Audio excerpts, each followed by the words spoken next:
ఇటీవలి కాలంలో ఎక్కువగా ఆదరణలో ఉన్న వ్యవసాయ అనుబంధ రంగాలు పాడి, జీవాలు, కోళ్ల పెంపకం. పెరటి కోళ్లైతే గ్రామాల్లో ప్రతి ఇంటా కనిపిస్తూనే ఉంటాయి. నాటుకోడి మాంసానికి, గ్రుడ్లకి గిరాకీ పెరుగుతుండటంతో రైతులు వాణిజ్య శైలిలో వీటి పెంపకాన్ని చేపడుతున్నారు. సాధారణంగా పెరటి కోళ్లలో గ్రుడ్లు పెట్టే శాతం, అలానే పొదిగే శాతం కూడా తక్కువగా ఉంటుంది. పొదిగించేందుకు ఇంక్యుబేటర్లను కూడా వినియోగించాల్సి వస్తుంది.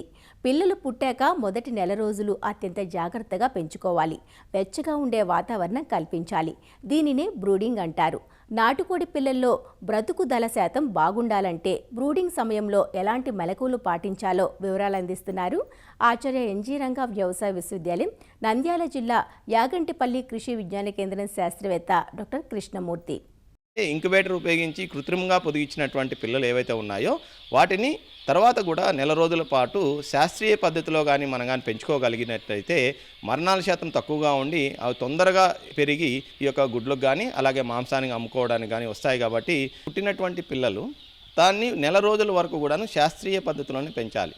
మామూలుగా బయట ఏదైతే పెరట్లో పెంచుతున్నటువంటి కోళ్ళు ఈ విధంగా గుడ్లు పొదిగించిన తర్వాత కూడా వాటిని మామూలుగా బయట వదిలేసినట్లయితే వాటిలో మరణాల శాతం అనేటువంటి చాలా ఎక్కువగా ఉంటుంది.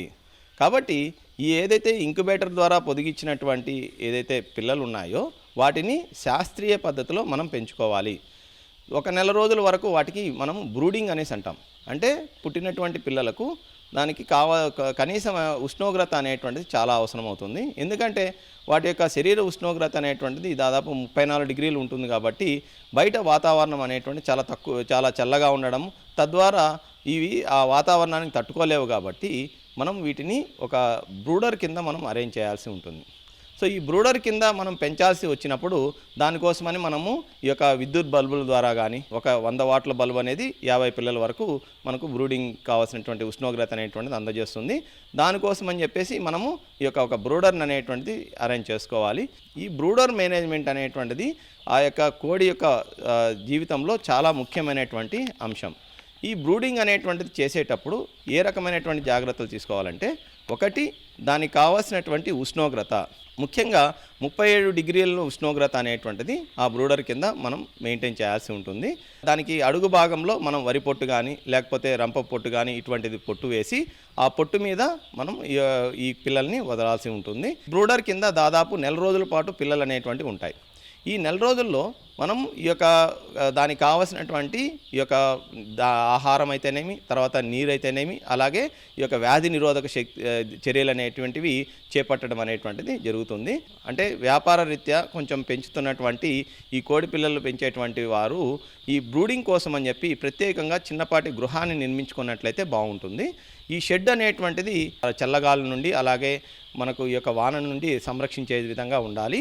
తర్వాత నేల అనేటువంటిది ఖచ్చితంగా ఈ యొక్క బండలు కానీ లేకపోతే కాంక్రీట్ ఫ్లోరింగ్ కానీ ఉండాల్సి ఉంటుంది.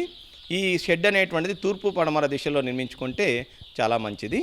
ఇందులో బ్రూడర్ అనేటువంటిది ఏర్పాటు చేసుకొని ఈ బ్రూడర్కి మనము ఒక దరిలాగా అనమాట, అంటే కోడి పిల్లలు ఎలా అంటే అలా వెళ్ళిపోకుండా ఒక దరిని ఏర్పాటు చేసుకొని అందులోపల మనం విద్యుత్ బల్బులు పెట్టి దాని కిందే కోళ్ళు ఉండేటట్టుగా చేసుకోవాల్సి ఉంటుంది.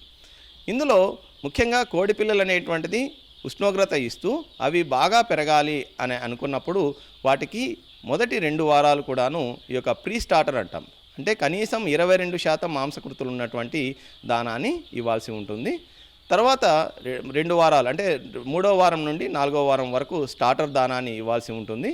తర్వాత 4వ వారంకి అవి బాగా పెరిగిపోయేసి దాదాపు 200 నుండి 250 గ్రాములు బరువు వచ్చేటువంటి అవకాశం ఉంది. కాబట్టి తర్వాత దశలో మనము ఫినిషర్ కానీ లేకపోతే లేయర్ దానా కానీ మనము ఇచ్చుకోవచ్చు.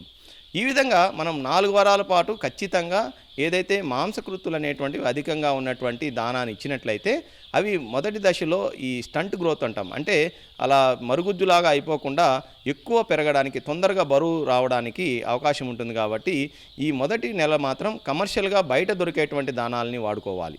అలాగే ఈ యొక్క వ్యాధి నిరోధక చర్యలు అనేటువంటివి కూడా ఈ దశలో మనం చేసుకోవాలి.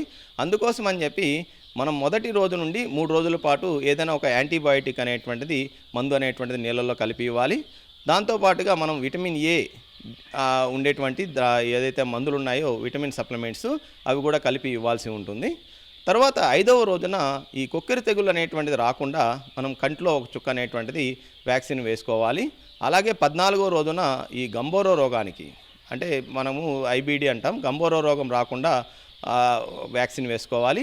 అలాగే 21వ రోజు కూడా గంబోరో రోగానికి బూస్టర్ డోస్ అనేటువంటిది వేసుకుంటూ చివరిగా 28వ రోజున ఈ యొక్క ఆర్డీ అంటే కుక్కెర తెగులు రాకుండా బూస్టర్ డోస్ అనేటువంటిది వ్యాక్సిన్ వేసినట్లయితే ఆ పిల్లలు దాదాపు 6 నెలల వరకు మనకు వ్యాధి అనేటువంటిది రాకుండా మనం చాలా ఆరోగ్యంగా పెరగడానికి అవకాశం ఉంటుంది.